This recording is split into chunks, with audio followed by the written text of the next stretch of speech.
Exhibits huge confidence. ఎవ్వరికి అర్థమైన ఒక కాన్ఫిడెన్స్ బిహేవ్ చేస్తుంది.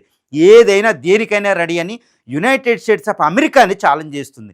USS aircraft carrier Abraham లింకన్ను, even USS aircraft carrier Nimitz class దీని యొక్క గెరార్డ్ ఆర్ఫోర్డ్ని ఛాలెంజ్ చేయడం అంటే రష్యా చైనాలు కూడా వెనక్కి జంకుతాయి. మరి అలాంటి దేశాన్ని ఎలా ఇది ఛాలెంజ్ చేసిందంటే ఇరాన్ అధ్యక్షుడు వెనకాల ఈ రష్యా అధ్యక్షుడు Xi Jinping, Putin Vladimir Putin of Russia, అదేవిధంగా Kim Jong Un of North Korea.